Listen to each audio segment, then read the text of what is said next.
السلام علیکم۔ ناول مسیر ممنوع، رائٹر ملائکہ رفیع، قسط نمبر 92۔ ایک لڑکی سرخ لباس، چاندی کا نقاب اور سفید جوتے پہنے ہوئے تھی۔ وہ اس طرح چل رہی تھی جیسے کچھ گھسیٹ رہی ہو۔ اس کی کمر سست روی سے ہل رہی تھی جو اسے خاص طور پر پروقار بنا رہی تھی۔ سب نے سکون کا سانس لیا۔ 028 آخرکار تم آ ہی گئیں۔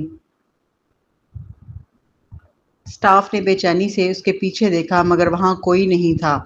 وہ چونکا۔ اسمتھن اور بڑا 820 کہاں ہیں؟ اس وقت سب نے دیکھا کہ وہ اکیلی آئی ہے۔ دنیا کی تیسری سب سے طاقتور ٹیم کے باقی دونوں اراکین ساتھ نہیں تھے۔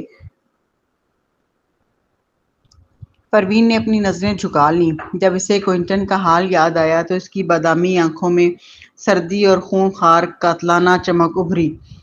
اسی لمحے ایک اور قدموں کی آواز گونجی۔ ثالث، جو سیاہ نقاب اور سوٹ پہنے ہوئے تھا، بڑے بڑے قدموں کے ساتھ اندر آیا۔ اس نے پروین کو دیکھا اور سکون کا سانس لیا۔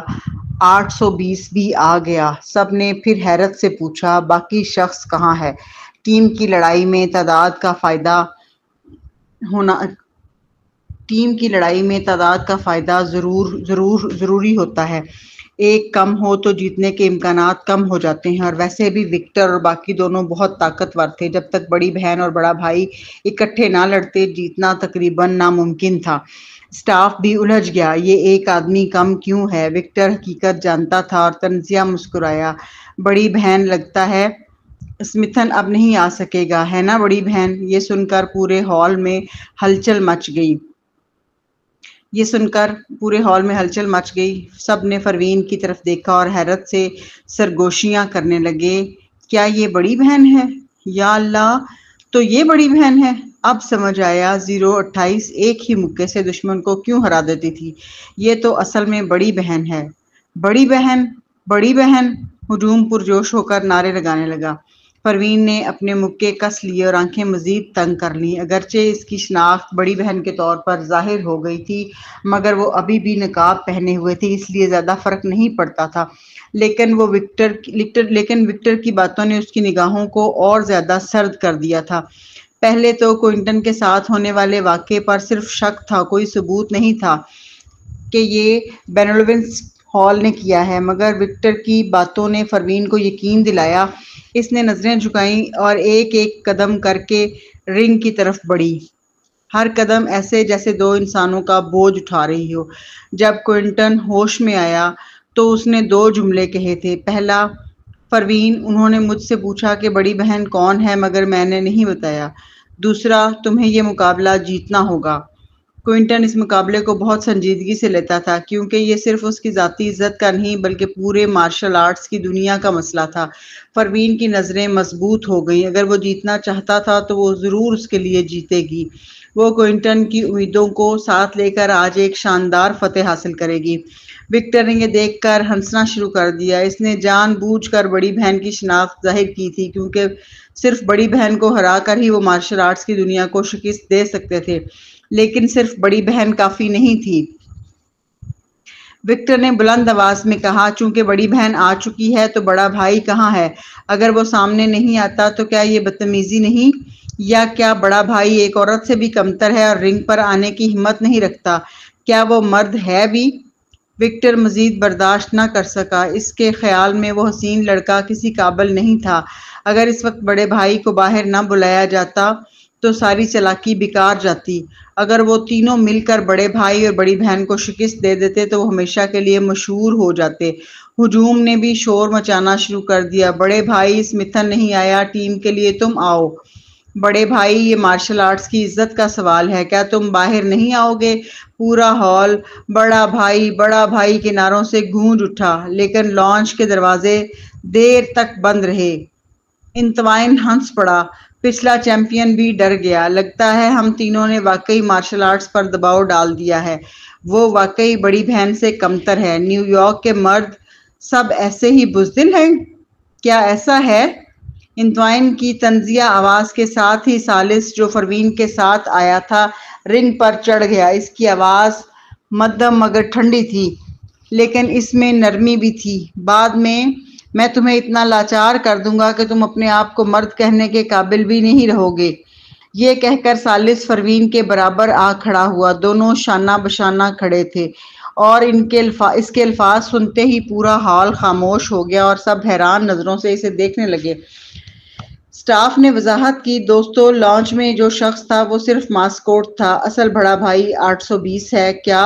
پورا حال سناٹے میں ڈوب گیا۔ سب نے حیرت سے اسٹیج کی طرف دیکھا۔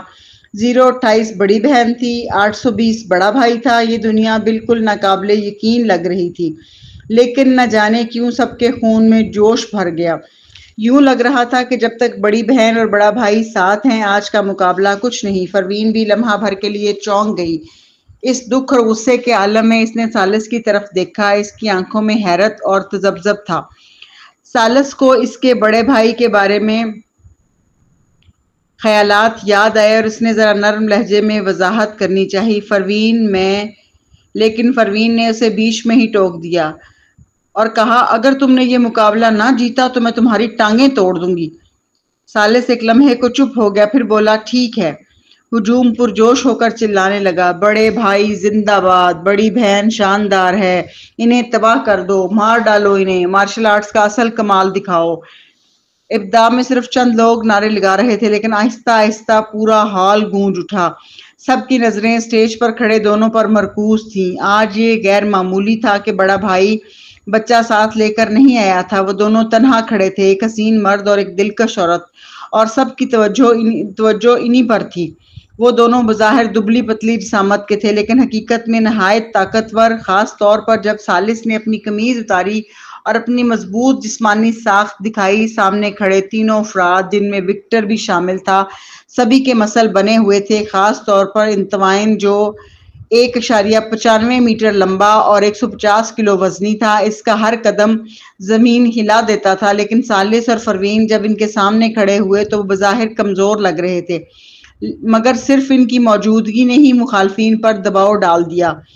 وکٹر نے کبھی سوچا بھی نہ تھا کہ وہ حسین شخص جو ٹیم میں ہمیشہ بچے کو سنبھالتا اور مقابلوں سے کتراتا تھا، دراصل بڑا بھائی ہے۔ کیا اس نے اپنے ہی پاؤں پر کلہاڑی نہیں ماری؟ اس نے باقی دونوں کو دیکھا۔ اچانک انتوائن مسکرایا۔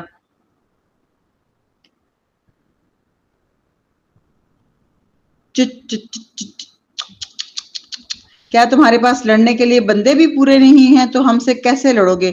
پروین نے اسے سرد نگاہوں سے دیکھا اور کہا، ہم دونوں تمہیں اتنا مار سکتے ہیں کہ تم گھٹنے ٹیک کر رحم کی بھیک مانگو گے، تم اپنے دانت زمین پر ڈھونڈتے پھرو گے۔ یہ وہی الفاظ تھے جو کوئنٹن نے اپنے پیغام میں لکھے تھے۔ انتوان نے طنزیہ مسکراہٹ کے ساتھ کہا، لیکن یہ تو اصولوں کے خلاف ہے۔ اس نے براہ راست عملے کے رکن کی طرف دیکھا۔ ان کی ٹیم کے لوگ پورے نہیں، وہ مقابلہ نہیں کر سکتے، انہیں نااہل قرار دینا ہوگا۔ یہ مقابلہ صرف ہماری جیت سمجھی جائے گی جب تک کہ وہ فوراً کسی کو نہ ڈھونڈ لیں۔ وہ تینوں بڑے پراعتماد تھے کہ وہ جیتیں گے، لیکن جب انہیں پتا چلا کہ ان کے سامنے موجود دو افراد موجودہ بڑے بھائی اور بڑی بہن ہیں، وہ جو مارشل آرٹس کی دنیا کے سر فہرست لوگ ہیں، تو وہ ڈر گئے۔ اس لیے وہ سب بہانے بنا رہے تھے۔ اس کی تیز نگاہیں سب پر پھر گئیں۔ کیا کوئی ہے جو آگے آ کر مرنے کی ہمت کرے؟ وکٹر اور باقی دو نے بہت شدید لڑائی کی تھی۔ جنہوں نے ان سے مقابلہ کیا تھا وہ سب شدید زخمی ہوئے تھے اور ایک ماہ تک دوبارہ میدان میں نہیں آ سکتے تھے۔ انتوان کی دھمکی دراصل جھوٹی نہیں تھی۔ وکٹر اور باقی دونوں واقعی بہت طاقتور تھے۔ اگرچہ وہ بڑی بہن اور بڑے بھائی کو ہرا نہ بھی سکیں، لیکن آسانی سے انہیں کچھ دیر تک روک سکتے تھے۔ لہٰذا جو بھی پروین اور ثالث کے ساتھ ملنے کی جرات کرے گا، اسے سخت مار کھانے کے لیے تیار رہنا ہوگا۔ انتوان نے ایک قدم آگے بڑھاتے ہوئے کہا، اگر کوئی بھی ہمت کرے اور سٹیج پر آئے تو وکٹر بڑے بھائی کو روکنا، شان بڑی بہن کو روکنا، اور سٹیج پر جو بھی آئے اسے میرے حوالے کر دینا۔ میں اسے دکھاؤں گا کہ زندگی موت سے بھی بدتر کیسے ہو سکتی ہے۔ یہ کہہ کر اس نے اپنی مٹھیاں بینچی اور ہڈیوں کی کرچ کرچ کی آواز سنائی دی۔ اس کی خونخوار نظریں نیچے گھومی۔ اس نے سوچا تھا کہ اب کوئی آگے آنے کی ہمت نہ کرے گا، لیکن اس کی توقع کے برعکس دھمکی کے فوراً بعد سب سے پہلے لنڈا بولی، میں ٹیم کو پورا کرنے کے لیے تیار ہوں۔ پروین نے حیرت سے اس کی طرف دیکھا۔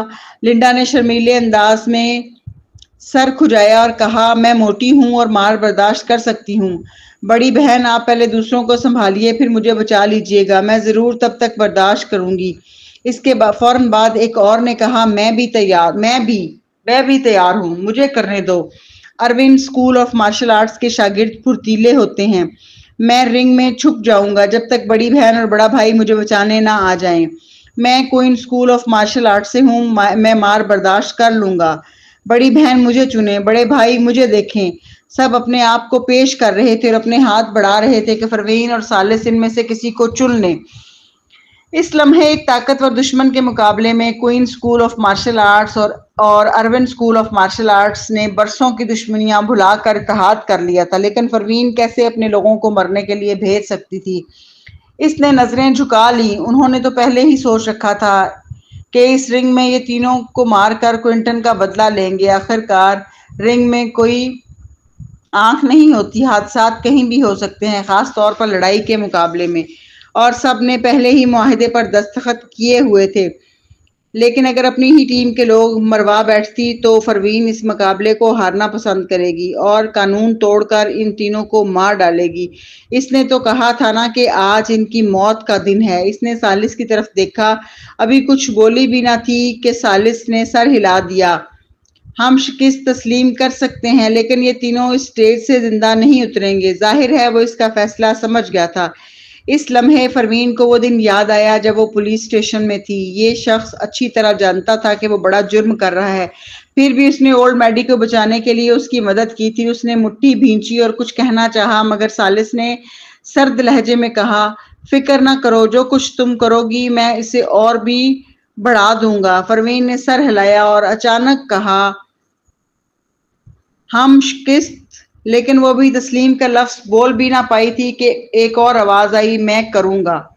دونوں نے بیک وقت سر گھما کر دیکھا، ایک سخت چہرے والا شخص سٹیج پر آ رہا تھا۔ اس نے عقاب کے چہرے والا ماسک پہنا ہوا تھا اور چلتے ہوئے اس کے اندر سے عدل کا سا وقار جھلک رہا تھا۔ 007 کسی نے پہچان کر چیخ کر کہا، یہ تو پچھلے مقابلے کا رنر اپ ہے، فائنل میں وہ نہیں آ سکا تھا کیونکہ اسے کوئی کام پڑ گیا تھا۔ یہ بہت زبردست ہے۔ اب کسی نے آگے بڑھنے کی ضد نہ کی، سب پیچھے ہٹ گئے اور اس ٹیم کے لیے جگہ خالی کر دی۔ پھر سب بیک وقت چلائے دنیا کی تیسری بہترین ٹیم، ان کو ختم کر دو۔ تماشائیوں کا جوش اچانک اپنے عروج پر پہنچ گیا۔ اس نے وکٹر اور باقیوں پر دباؤ ڈال دیا۔ وہ تینوں گھبرا کر ایک دوسرے کو دیکھنے لگے۔ آج رات کا منظر ان کی توقع سے کہیں زیادہ نکل آیا تھا۔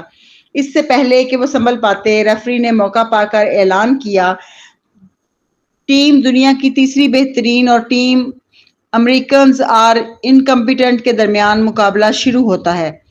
اس کی سیٹی بجتے ہی پروین نے پہلی بار خود پہل کر کے حملہ کیا۔ اب تک وہ ہمیشہ مدافع رہتی تھی، صرف تب وار کرتی تھی جب کوئی اس پر وار کرتا تھا، لیکن اس وقت وہ انتوان پر جھپٹ پڑی۔ انتوان جو تینوں میں سے سب سے طاقتور تھا اور خوفناک تھا، وہ کبھی سوچ بھی نہیں سکتا تھا کہ یہ لڑکی سب سے پہلے اسے چنے گی۔ وہ فوراً سنبھلا اور پرسکون ہو گیا۔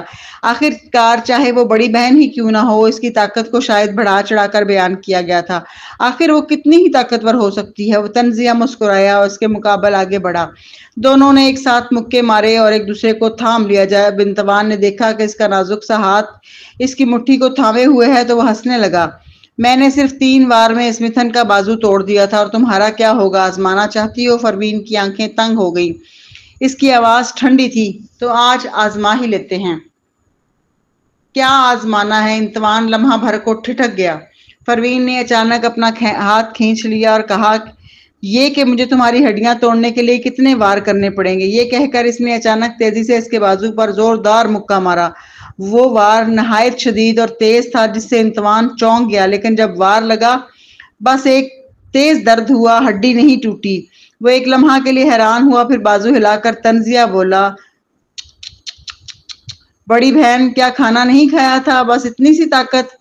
پروین نے کوئی جواب نہ دیا۔ وہ پلٹی اور ایک لات رسید کی۔ انتوان نے بچنے کی کوشش کی مگر لات ٹھیک وہیں لگی جہاں پہلے وار ہوا تھا۔ اب کی بار درد دگنا ہو گیا اور بازو تھوڑا سا سن ہو گیا، لیکن وہ پھر بھی اسے اتفاق سمجھا۔ لیکن جب تیسری بار اسی جگہ وار ہوا تو انتوان کو بالآخر کچھ اندازہ ہوا۔ پروین کی رفتار تیز سے تیز تر ہوتی گئی۔ انتوان کا جسم بڑا اور بھاری تھا، اس کی اپنی حملہ کرنے کی صلاحیت ختم ہو گئی تھی۔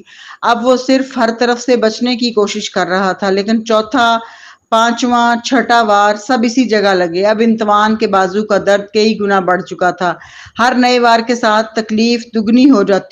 انتوان کے ماتھے پر پسینے کے قطرے نمودار ہو گئے۔ جب اس کے بازو کا درد اپنی انتہا کو پہنچا تو اسے اچانک سمجھ آیا، اس نے کوئنٹن کے بازو پر 3 وار کیے تھے اور 3 ہی وار کے بعد کوئنٹن کا بازو ٹوٹ گیا تھا، مگر یہ عورت تو مسلسل ایک ہی جگہ پر وار کر رہی تھی تاکہ درد کو کئی گنا بڑھا سکے۔ وہ غصے سے چلایا، شان آؤ اور مدد کرو، جگہ بدلتے ہیں۔ اس کا بھاری جسم پروین جیسی پھرتیلی لڑکی نے قابو کر رکھا تھا۔ اس وقت وکٹر اور شان خود کو ہی سنبھال رہے تھے کیونکہ سالس اور 007 نے انہیں الجھا رکھا تھا۔ سالس کے وار بہت ہلکے تھے، صاف ظاہر تھا کہ وہ صرف شان کو روک رہا تھا، پوری طاقت سے حملہ نہیں کر رہا تھا۔ 007 وکٹر کے ساتھ برابری کی لڑائی لڑ رہا تھا۔ وکٹر واقعی ماہر تھا، مگر 007 بھی آسان حریف نہیں تھا، اس لیے دونوں میں فوری طور پر کوئی جیت نہیں سکا۔ دھڑام، چٹاخ! 25ویں وار پر انتوان کے بازو کی ہڈیاں آخرکار ٹوٹ گئیں۔ درد نے اسے جھنجھوڑ کر رکھ دیا اور وہ لڑکھڑا گیا۔ پھر پروین نے یکدم چھلانگ لگا کر اس کے سر پر لات ماری۔ اسے صرف ایک زوردار گن گھرج سنائی دی، پورا دماغ ہل گیا۔ پھر پروین نے اس کے دوسرے بازو پر پوری طاقت سے مکہ مارا، چٹاخ! اس کا دوسرا بازو بھی ٹوٹ گیا۔ اب انتوان کو یقین ہو گیا تھا یہ عورت ایک وار میں ہی اسے گرا سکتی ہے، لیکن وہ اسے اذیت دے رہی تھی۔ انتوان غصے سے دھاڑا اور اپنے بھاری بھرکم وجود کے ساتھ پروین کی طرف لپکا۔ اس کے 150 کلو کے وزن سے وہ پروین کو کچل سکتا تھا، لیکن پروین پہلے ہی حرکت میں آ چکی تھی۔ اس نے اس کی پنڈلی پر زوردار لات ماری، چٹاخ! دھڑام کی آواز سے انتوان زمین پر گر گیا۔ فوراً ہی پروین نے اس کا بازو پکڑ کر پیچھے کی طرف موڑا۔ چٹخ کی آواز کے ساتھ اس کی دوسرا بازو بھی ٹوٹ گیا اور دونوں بازو بیکار ہو چکے تھے۔ وہ رنگ پر بے جان سا گر گیا۔ انتوان نے اٹھنے کی کوشش کی مگر ہل بھی نہ سکا، وہ بس گوشت کے ڈھیر کی طرح پڑا رہا۔ اس کے منہ سے خون نکل آیا۔ اس نے ہلکی آواز میں کہا، میں ہار مانتا ہوں، لیکن پروین نے جیسے اس کی بات سنی ہی نہ ہو۔ اس نے ایک اور لات ماری اور پھر مسلسل مارتی رہی۔ چٹاخ کی آواز کے ساتھ انتوان کی پسلیاں ٹوٹ گئیں، ایک ہڈی سیدھی اس کے پھیپھڑے میں گھس گئی اور وہ سانس بھی نہ لے سکا اور زمین پر تڑپنے لگا۔ کوئی بھی اسے بچانے نہ آیا، سب جانتے تھے کہ اب اسے بچایا نہیں جا سکتا۔ پروین نے بس سرد نگاہ ڈالی اور پھر سالس کی طرف مڑ کر کہا، ہٹو۔ عورت کی ٹھنڈی آواز سن کر سالس نے فوراً ہاتھ روک لیے اور پیچھے ہٹ گیا۔ اب 007 اور باقی سب کو سمجھ آیا کہ سالس اب تک جان بوجھ کر پوری طاقت استعمال کیوں نہیں کر رہا تھا۔ وہ شان کو پروین کے لیے چھوڑنا چاہتا تھا۔ شان نے بھی یہ بات محسوس کر لی۔ اس نے زمین پر پڑے انتوان کو دیکھا، پھر پروین کی طرف نظریں دوڑائیں۔ اس کا لال لباس اسے جہنم کی دیوی کی طرح خوفناک دکھا رہا تھا۔ اس کی ساری ہمت اور طاقت پلک جھپکتے میں غائب ہو گئی اور وہ مڑا اور چیخا، میں ہار مانتا ہوں۔ لیکن اس کی بات مکمل نہ ہوئی تھی کہ پروین کا مکہ آ گیا۔ دھڑم کی آواز کے ساتھ شان کی ناک کی ہڈی ٹوٹ گئی۔ پروین نے اس کا کندھا دبوچا اور دھیمی آواز میں پوچھا، بتاؤ تم نے کوئنٹن کو کہاں مارا تھا؟ کوئنٹن؟ کیا وہ کل رات والا شخص تھا؟ شان سہم گیا اور حقیقت سمجھ گیا۔ اس نے خوف سے چیخ ماری، میں نے کچھ نہیں کیا، میں نے بس اسے دبانے میں مدد کی تھی، اصل میں وکٹر اور انتوان نے مارا تھا، میں نے کچھ نہیں کیا۔ مگر پروین کی آنکھوں کی سردی کم نہ ہوئی۔ اس نے نظریں جھکائیں اور پرسکون لہجے میں کہا، ٹھیک ہے، پھر میں بھی تمہیں حرکت کرنے نہیں دوں گی۔ یہ کہہ کر اس نے اس کا بازو موڑ دیا، چٹاخ! شان کا بازو ٹوٹ گیا، وہ درد سے چیخنے لگا۔ تماشائیوں نے پروین اور شان کی گفتگو سے ساری حقیقت سمجھ لی تھی۔ لنڈا نے سالس کی طرف دیکھا اور رندی آواز میں پوچھا، بڑے بھائی اسمتھن کے ساتھ کیا ہوا تھا؟ سالس نے آنکھیں جھکا کر بھاری آواز میں کہا، اس کے جسم کی ساری ہڈیاں ٹوٹ چکی ہیں، وہ زندہ تو ہے لیکن گردن سے نیچے کچھ محسوس نہیں کر سکتا۔ اسی لیے وہ پروین کے غصے کو سمجھ رہا تھا۔ کوئنٹن کو ساری رات اذیت دے کر ہڈی پہ ہڈی بہڈی توڑا گیا تھا۔ پورا مجمع خاموش ہو گیا۔ 5 سیکنڈ بعد لنڈا کی روندی ہوئی آواز گونجی، انہیں مار دو، انہیں مار دو۔ سب چیخنے لگے، انہیں مار دو، ان جانوروں کو مار دو۔ صرف 007 کو سمجھ میں آیا کہ یہ صورتحال خطرناک ہے۔ اس نے فوراً پروین کی طرف دیکھا اور کہا اور خبردار کیا، قتل غیر قانونی ہے۔ پروین مجھے پتا ہے، پروین نے پرسکون لہجے میں جواب دیا۔ لیکن 007 کی نظروں کے سامنے اس نے مزید کچھ نہ کہا، بس شان کی گردن توڑ کر اسے فوری موت دے دی۔ شان گر گیا۔ اب پروین نے آخری بار وکٹر کی طرف دیکھا۔ 007 ششدر رہ گیا۔ وہ اور وکٹر دونوں ہی زخمی تھے۔ اس نے کبھی سوچا بھی نہ تھا کہ یہ مقابلہ عزت کا نہیں بلکہ زندگی اور موت کا کھیل بن جائے گا۔ 2 جانیں پلک جھپکتے میں ختم ہو گئیں۔ وکٹر کے دل میں خوف سرایت کر گیا۔ اس کی لڑنے کی ہمت ٹوٹ گئی۔ اس وقت پروین کا چہرہ بالکل بے تاثر تھا۔ وکٹر کی نظروں میں وہ جہنم کی دیوی لگ رہی تھی۔ وہ کانپتے ہوئے پیچھے ہٹا۔ میں ہار مانتا ہوں، مجھے مت مارو، مجھے مت مارو۔ لیکن اس سے پہلے کہ وہ رنگ کے کنارے تک پہنچ پاتا، پروین نے اس کا راستہ روک لیا۔ 007 نے یہ دیکھ کر مداخلت کرنا چاہا لیکن ثالث نے روک دیا۔ کیپٹن فرشاد، یہاں کے اصولوں پر عمل کرنا ہوگا۔ 007 کی آنکھیں سکڑ گئیں۔ وہ جان گیا کہ ثالث نے اس کی شناخت پہچان لی ہے، جیسے کہ وہ دونوں پہلے ہی ایک دوسرے کو پہچان چکے تھے، مگر ایک خاص محکمے کے رکن کی حیثیت سے وہ یہ سب دیکھتے ہوئے چپ نہیں رہ سکتا تھا۔ وہ بولنے ہی والا تھا کہ ثالث نے ایک بار پھر روک دیا۔ لڑائی کے رنگ میں حادثے عام ہوتے ہیں۔ فرشاد کے ماتھے پر شکنیں پڑ گئیں۔ اس سے پہلے کہ وہ کچھ کہتا، پروین نے وکٹر کو دبوچ لیا۔ وکٹر سنبھل بھی نہ پایا تھا کہ پروین نے اس کی ایک ٹانگ اور دونوں بازو توڑ ڈالے۔ اب وکٹر کو احساس ہوا کہ اس اور بڑی بہن میں کیا فرق ہے۔ غصے میں بھری بڑی بہن کو کوئی روک نہیں سکتا، مگر وہ مرنا نہیں چاہتا تھا۔ اچانک اس نے 007 کی طرف دیکھا۔ اس نے سنا تھا کہ ثالث نے اسے پہچان کر کپتان فرشاد کہا تھا۔ وکٹر فوراً چیخا، مجھے مت مارو، میں ایک راز بتا سکتا ہوں۔ فرشاد زیر زمین اکھاڑے میں اس لیے آیا تھا کیونکہ اس نے سنا تھا کہ وکٹر کی طاقت اچانک بہت بڑھ گئی ہے۔ اس نے سوچا کہ شاید یہ انسانی تجربات کی وجہ سے ہے، اس لیے وہ خاص طور پر تفتیش کرنے آیا تھا۔ جب وکٹر نے چیخ کر بات کہی تو فرشاد کو فوراً اس کا مطلب سمجھ میں آ گیا۔ وہ پروین کی طرف دیکھ کر بولا، نہیں بڑی بہن، مجھے عزت دو اور اس کی جان بخش دو۔ جان بخشنا یہ ناممکن تھا کیونکہ وکٹر ہی سارے معاملے کا اصل ماسٹر مائنڈ تھا۔ پروین ابھی سوچ ہی رہی تھی کہ وکٹر کو جیسے اس کے خیالات کا اندازہ ہو گیا۔ وہ چیخ اٹھا، بڑی بہن، یہ میں نہیں تھا، میں نے واقعی کوئنٹن کو پکڑا تھا، لیکن میرا مقصد صرف اس کی ایک ٹانگ توڑ دینا تھا تاکہ وہ مقابلے میں حصہ نہ لے سکے۔ میرا اس سے کوئی ذاتی جھگڑا نہیں تھا۔ میں اتنا ظالم کیوں ہوتا کہ اسے اس حال تک پہنچا دیتا کہ اسمتھ فیملی مجھے دنیا بھر میں ڈھونڈتی پھرے۔ یہ واقعی میں نے نہیں کیا۔ یہ سنتے ہی پروین نے اسے غور سے دیکھا۔ جب وکٹر نے محسوس کیا کہ پروین نے اسے بولنے کا موقع دیا ہے تو وہ فوراً بولا، کل رات ہم تینوں نے اسے روکا، پھر ہمیں اپنے استاد سے حکم ملا کہ اسے واپس لے آؤ، اس لیے ہم نے اسے وہاں پہنچا دیا۔ وکٹر زمین پر گر گیا اور روتے ہوئے بولا، انٹون کے جھوٹ پر یقین مت کریں، میں ماسٹر مائنڈ نہیں ہوں، میں امریکی ہوں۔ مجھے پتا ہے نیو یارک میں اسمتھ فیملی کتنی طاقتور ہے، میرا خاندان بھی یہاں ہے۔ میں نے اس وقت اپنے استاد کو سختی سے منع کیا تھا کہ وہ اس پر ظلم نہ کریں، انہوں نے مجھے وہاں سے نکال دیا۔ وہ روتے ہوئے بولا، مجھے نہیں معلوم کہ اندر کیا ہوا۔ جب صبح دوبارہ اندر گیا تو اسمتھن بے ہوش پڑا تھا، جیسے کہ سانس ہی نہیں لے رہا تھا۔ اس وقت میں بہت خوفزدہ ہو گیا اور میں نے اسے چپکے سے باہر بھجوا دیا، ورنہ تمہیں وہ کبھی نہ ملتا۔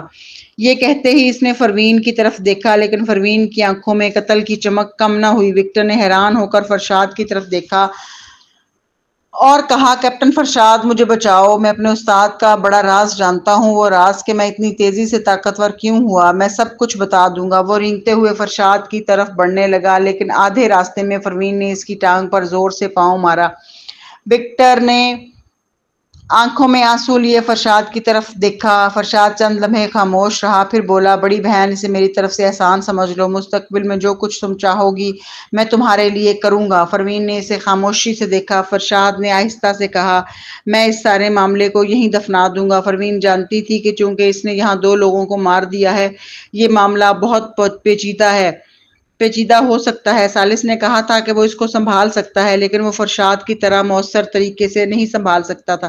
وہ لمحے بھر کو سوچ میں پڑی، پھر وکٹر کی طرف دوبارہ دیکھا۔ وکٹر اس کی نگاہوں سے کانپنے لگا۔ پروین نے دھیرے سے پوچھا، تمہارا استاد کہاں ہے؟ یہ سن کر وکٹر نے سکون کا سانس لیا۔ بینولنس ہال میں۔ اس کا پتہ یہ ہے۔ اس نے صاف صاف پروین کو بینولنس ہال کا پتہ بتا دیا۔ پروین نے آنکھیں تنگ کی اور ایک لات مار کر اسے فرشاد کے قدموں میں گرا دیا، پھر فرشاد کی طرف دیکھ کر بولی، یاد رکھنا یہ مجھے واپس دینا ہے، یعنی جب تم اس سے سب کچھ معلوم کر لو تو آخرکار اس کا فیصلہ بھی مجھے ہی کرنا ہے، کیونکہ پروین وکٹر کو معاف نہیں کر سکتی تھی۔ اگر وکٹر نے پہلے کوئنٹن کو سبق سکھانے کی بات نہ کی ہوتی تو کوئنٹن کبھی اس حال کو نہ پہنچتا۔ جو بھی کوئنٹن پر ظلم کرے گا اسے اس کی قیمت چکانی ہوگی۔ یہ کہہ کر پروین سٹیج سے کود گر باہر کی طرف بڑھ گئی۔ سالس فوراً اس کے پیچھے آیا اور بولا، کہاں جا رہی ہو؟ Benevolence hall. اکھاڑے کی گھنی ہوا میں صرف یہ دو الفاظ باقی رہ گئے۔ Benevolence hall. لڑکی دروازے پر کھڑی تھی۔ اس کا جسم تھکن سے چور تھا، لیکن اس کی آنکھوں میں اب بھی عزم تھا۔ کیا تم یہ جاننا نہیں چاہتے کہ میں کون ہوں؟ ایبیگل صحن میں کھڑا تھا اور لڑکی کو دیکھ کر بولا، تم میرا مقابلہ نہیں کر سکتی، اپنے استاد کو بھیجو۔ پروین نے نظریں جھکا کر کہا، آؤ پھر آزما لیتے ہیں۔ آدھے گھنٹے بعد ایبیگل نے اپنے نرم پڑے ہاتھوں کو دیکھا اور جان گیا کہ لڑکی نے اسے نہیں مارا، کیونکہ یہ نیو یارک تھا۔ اگر یہ سب کہیں باہر ہوتا تو نتیجہ مختلف ہوتا۔ لڑکی نے جب اسے شکست دی تو وہ ایک سیڑھی لے آیا اور بینولنس ہال کی تختی نیچے اتار لی، پھر اپنے گھٹنے سے اسے توڑ دیا۔ یہ شکست کی سزا تھی۔ اب سے بینولنس ہال کبھی پروین کے سامنے سر نہیں اٹھا سکے گا۔ پروین نے تختی زمین پر پھینک دی۔ ایبیگل اسے دیکھ کر بڑبڑایا، ناممکن، یہ ناممکن ہے، تم جیسی ایک لڑکی کے پاس اتنی طاقت کیسے ہو سکتی ہے؟ اسی وقت باہر الارم بجنے لگا۔ فرشاد نے وکٹر سے تفتیش کر کے انسانی تجربات کے بارے میں سب کچھ جان لیا تھا۔ وہ اب ایبیگل کو گرفتار کرنے آیا تھا۔ جب خاص محکمے کے لوگ عام کپڑوں میں صحن میں داخل ہوئے تو پروین آرام سے باہر نکل گئی۔ ایبیگل اچانک چیخ کر بولا، میں سمجھ گیا، تم بھی میری طرح ہو، ہا ہا ہا ہا، ہم ایک جیسے لوگ ہیں۔ پروین کے قدم رک گئے۔ وہ آہستہ سے مڑی۔ ایبیگل کی آنکھوں میں وحشیانہ چمک تھی، چونکہ اس کے ہاتھ ٹوٹ چکے تھے اور اس کی انگلیاں ایک ایک کر کے کچلی جا چکی تھی۔ مزاحمت نہ کر سکا اور اسے پکڑ کر زمین پر گرا دیا گیا۔ ایبیگل مسلسل چیختا رہا، وہ تمہیں ڈھونڈ لیں گے، وہ جلد یا بدیر تمہیں ڈھونڈ لیں گے، ہا ہا ہا ہا ہا۔ اچانک اس کی ہنسی رک گئی۔ پروین نے بھویں سکیڑی۔ دوسرے لوگ آگے بڑھے تو دیکھا کہ ایبیگل کے منہ، ناک اور آنکھوں سے خون بہہ رہا تھا، وہ مر چکا تھا۔ پروین فوراً آگے بڑھی، اس کا جسم چیک کیا اور سر ہلا کر کہا، یہ زہریلی دوا ہے، 30 سیکنڈ میں اثر دکھاتی ہے، ہم اسے بچا نہیں سکتے۔ اسی وقت فرشاد اندر آیا۔ اس کے چہرے پر سنجیدگی تھی۔ وکٹر پاگل ہو گیا ہے۔ پروین چونکی۔ کیا مطلب؟ معلوم نہیں کیوں گرفتاری کے بعد ایبیگل کے تمام شاگردوں نے ایسی دوا کھائی تھی جو جینز کو بہتر بناتی تھی، اسی لیے وہ سب طاقتور ہو گئے تھے، پھر وہ اچانک پاگل ہو گئے۔ ہمارے ہاتھوں کے سارے سراغ پھر کٹ گئے۔ پروین نے نظریں جھکا لیں اور سرد لہجے میں کہا، یہ تمہارا مسئلہ ہے۔ باہر سالس اور جوئل رات کی خاموشی میں کھڑے تھے، جیسے اس کے انتظار میں ہوں۔ پروین آہستہ آہستہ ان کی طرف بڑھی۔ اس کے قدم سیسا جیسے بھاری تھے۔ جب وہ آخرکار ان کے قریب پہنچی تو اس نے انہیں دیکھتے ہوئے کہا، میں نے کوئنٹن کا بدلہ لے لیا ہے۔ جوئل نے سر ہلایا۔ سالس نے اس کا ہاتھ تھام لیا، لیکن پروین کو اچانک کچھ یاد آیا۔ وہ جوئل کی طرف دیکھ کر بولی، ویسے میری ای میل، یہ ایک نہایت اہم ای میل ہے۔ اسی لمحے پروین کو اچانک یاد آیا کہ صبح آنکھ کھلتے ہی وہ سیدھا کوئنٹن کو ڈھونڈنے نکل گئی تھی۔ اس نے ابھی تک ڈی این اے ٹیسٹ کے نتائج دیکھے ہی نہیں تھے۔ وہ موبائل نکال کر ای میل دیکھنا چاہتی تھی، مگر جیسے ہی اس نے سر جھکایا اسے اندھیرا چھا گیا اور وہ بے ہوش ہو گئی۔ خوش قسمتی سے سالس پہلے ہی اس کی حالت بھانپ چکا تھا۔ اس نے فوراً پروین کو اپنی باہوں میں تھام لیا، ورنہ پروین سیدھی زمین پر گر پڑتی۔ پروین، پروین، دونوں مردوں کی چیخیں نکل گئیں۔ سالس نے فوراً پروین کو اٹھایا۔ جبکہ جوئل نے ڈرائیور کی سیٹ سنبھال لی اور گاڑی تیزی سے اسپتال کی طرف دوڑا دی۔ عام طور پر اسپتال پہنچنے میں 20 منٹ لگتے تھے مگر جوئل نے صرف 5 منٹ میں وہاں پہنچا دیا۔ اس کے باوجود رستے بھر ثالث سے مزید تیز چلانے کا کہتا رہا۔ اسپتال پہنچتے ہی پہلے ہی ثالث کی فون کال پر بلائے گئے ڈاکٹرز باہر انتظار کر رہے تھے۔ ثالث نے پروین کو باہوں میں اٹھا کر اسٹریچر پر لٹایا۔ جیسے ہی آپریٹنگ روم میں لے جایا گیا سب نے دیکھا کہ پروین کا سرخ لباس خون میں لت پت تھا۔ کیا وہ زخمی تھی؟ ثالث اور جوئل کے دل دہل گئے۔ انہوں نے ڈاکٹر پر چیخ کر کہا جلدی اس کے زخم چیک کرو۔ اسی وقت للی جو کوئنٹن کی نگرانی کر رہی تھی آگے بڑی۔ سفید کوٹ پہنے اس نے ہجوم کو چیرتے ہوئے کہا راستہ دو، مجھے اپنی باس کو دیکھنے دو۔ ثالث نے اشارہ کیا اور سب فوراً پیچھے ہٹ گئے۔ للی نے پروین کو دیکھا اور خون دیکھ کر مزید گھبرا گئی۔ اتنا خون کیوں بہہ رہا ہے؟ جلدی سے آپریٹنگ روم میں لے چلو۔ سب لوگ تیزی سے اندر گئے۔ 5 منٹ بعد للی باہر نکلی تو ثالث اور جوئل فوراً اس کی طرف لپکے۔ وہ کیسی ہے؟ للی کے ہونٹ کپ کپا گئے جیسے سمجھ نہ پا رہی ہو کہ کیا کہے۔ ثالث بے چین ہو گیا۔ کیا زخم ہے اسے؟ کیا سوچ رہی ہو؟ فوراً اسے بچاؤ۔ للی نے جواب دیا وہ زخمی نہیں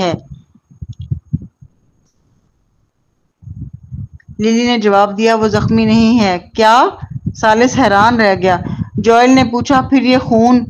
للی نے آہ بھری۔ اس کے ہاتھوں پر نیل ہیں، لگتا ہے لوگوں کو مارنے سے لگے ہیں۔ باقی جو خون تم دیکھ رہے ہو وہ دوسروں کا ہے۔ پھر وہ بے ہوش کیوں ہوئی ہے؟ ثالث نے پوچھا۔ للی خاموش ہو گئی، پھر کہا باس سو گئی ہے۔ اسے آپریٹنگ روم کا منظر یاد آیا جب اس نے پروین کے کپڑے کاٹ کر زخم دیکھنے چاہے تو اندر کوئی زخم تھا ہی نہیں۔ جلد سفید اور صاف تھی۔ آخرکار اس نے اپنی باس کو نہلا دیا۔ جی ہاں، اس کی باس صفائی پسند تھی، بغیر نہائے وہ سکون سے سو نہیں سکتی تھی۔ ثالث اور جوئل پریشان ہوئے۔ یہ انداز بے ہوشی بالکل عجیب تھا۔ کون عام بات کرتے کرتے سو جاتا ہے؟ للی نے کھانس کر اس کی وضاحت کی اور کہا یہ توانائی ختم ہونے کی وجہ سے ہے۔ ایسا پہلے بھی ہوا تھا جب ہم بیرون ملک تھے۔ ایک بار اس نے 15 گھنٹے کی سرجری کی تھی۔ جب وہ ختم ہوئی تو شمائل کی گرینڈ آنٹ کو بھی مسئلہ ہو گیا تھا اور وہ بھی کئی گھنٹے مزید جاگتی رہیں۔ آخرکار وہ بھی بے ہوش ہو کر سو گئی تھیں۔ یہ سن کر جوئل نے سکون کا سانس لیا، لیکن ثالث ابھی بھی فکر مند تھا۔ وہ کتنی دیر سوئے گی؟ للی نے سوچ کر کہا کم سے کم 2 دن۔ ثالث کی بھویں سکڑ گئیں۔ کھانے پینے کا کیا ہوگا؟ وہ بھوکی کیسے رہے گی؟ للی نے کہا تم چاہو بھی تو اسے جگا نہیں سکو گے، خاص طور پر اب جب کہ تھکن پہلے سے بھی زیادہ ہے۔ وہ کم از کم 2 دن نہیں جاگے گی، لیکن فکر نہ کرو، میں اسے ڈرپ کے ذریعے غذائی سپلیمنٹ دیتی رہوں گی۔ للی نے پھر کہا ہاں ایک خوشخبری بھی ہے، ICU والا مریض اب خطرے سے باہر ہے، لیکن شاید کبھی دوبارہ چل نہ سکے کیونکہ اس کی تمام ہڈیاں ٹوٹ چکی ہیں۔ وہ صرف اس لیے زندہ ہے کیونکہ اینٹی نے وقت پر جدید اور روایتی طب ملا کر علاج کیا۔ یہ سنتے ہی جوئل نے آہ بھری۔ یہ واقعہ نیو یارک کے مارشل آرٹس دنیا میں زلزلے کی طرح تھا، لیکن عام لوگوں کی زندگی متاثر نہیں ہوئی۔ زیادہ تر کو یہ بھی خبر نہ تھی کہ پچھلی رات بڑی بہن اور بڑے بھائی نے ریاستہائے متحدہ کی مارشل آرٹس کی عزت بچائی تھی۔ حتیٰ کہ پروین کی دوست تانیہ کو بھی کچھ خبر نہ تھی۔ وہ حسب معمول اسکول میں بچوں کو پڑھاتی اور میاں کو اضافی ڈانس کلاس دیتی رہی۔ جب شام کو اسمتھ فیملی بچوں کو لینے آئی تو جوئل کار میں نہیں تھا۔ تانیہ کو احساس ہوا کہ جوئل نے پورے دن میں اس سے رابطہ نہیں کیا۔ کیا یہ اس لیے تھا کہ اس نے پچھلی رات میاں کی ماں بننے سے انکار کر دیا تھا؟ تانیہ نے نظریں جھکا لیں اور سوچ میں پڑ گئی۔ ہارس اور برینڈن کار میں بیٹھ کر اسمتھ مینر چلے گئے۔ تانیہ نے میاں کو اپنے ساتھ لے جا کر ڈانس پڑھایا۔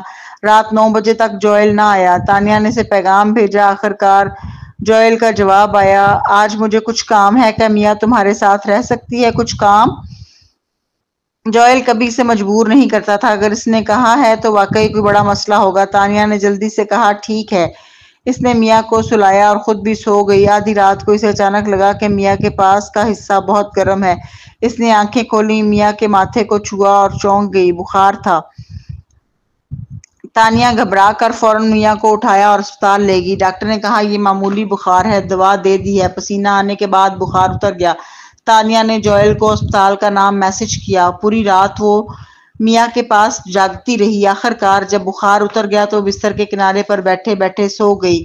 اتفاقاً ریانا اور اس کی ماں چیک اپ کے لیے اسپتال آئی تھیں۔ واپسی پر انہوں نے کمرے میں تانیہ اور بچی کو دیکھا۔ ریانا کی آنکھیں غصے سے پھیل گئیں۔ وہ اندر گھسی اور تانیہ کو جھنجھوڑ کر بولی، تانیہ تم نے میری بیٹی کے ساتھ کیا کیا ہے؟ وہ اسپتال میں کیوں ہے؟ کیا تم اسے مجھ سے چھیننے آئی ہو؟ یہ کہہ کر اس نے تانیہ کو دھکا دیا اور کمرے سے نکالنے لگی۔ میں اس کی ماں ہوں، دفع ہو جاؤ یہاں سے۔ اسی لمحے جوئل اپنی تمام تر مصروفیات ترک کر کے اسپتال پہنچا اور اوپر آتے ہی اس نے یہ منظر دیکھا کہ ہیلری تانیہ کو دھکے مار رہی ہے۔